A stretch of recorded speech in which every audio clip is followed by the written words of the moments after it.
1984. Tour of Luzon champion po kayo. Ano lang po yung pinakamagandang alaala nyo po nung nag-champion po kayo?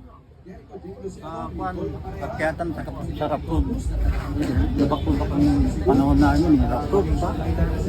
Sa akyatan. Ano lang po siguro yung mga may papayo nyo bilang dating champion sa mga gustong mga siklista natin ngayon? May papayo ko sa mga siklista, mag-ensayo ng mabuti. Pagka kulang ka ng ensayo, hindi ka mananaw. Dapat training talaga. Ang importante. Ano lang po siguro yung kumbaga pangarap nyo po para sa susunod pang taon ng Philippine Cycling? Anong gusto nyo makita pa? Sana tuloy-tuloy yung palaro nila para yung mga siklista na buhay silang lahat. Kasi may anak din akong sumasali na pero 15 lang yung niya. Pero nananalo din. Ano na po siguro yung nakikita nyo yung pagkakaiba doon panahon nyo sa panahon ngayon siguro?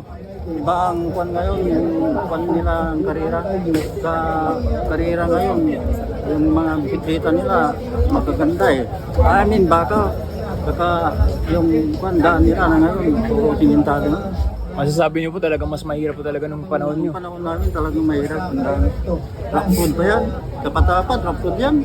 Grabe. Yung mga tulay, dadaan ka rin, nahulog yung gulong mo. Mahirap talaga ng gulong.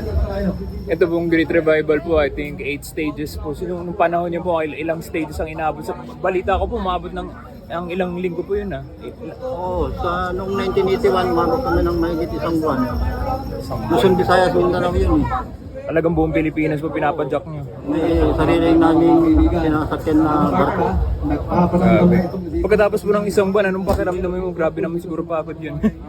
Talaga masakit ang katawan talaga yun din, kasi matagal. Pero yung ginagawa namin, yung sikreto namin, nakasakay kami sa barko, nag-jogging kami na ganyan dyan, doon sa baba.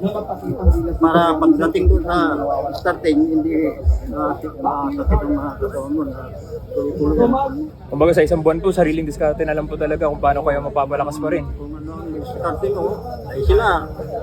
Nandun sila sa taas ng barko, sa amin nasa baba kami. Nag-training na jogging. Ang sikreto namin. Okay.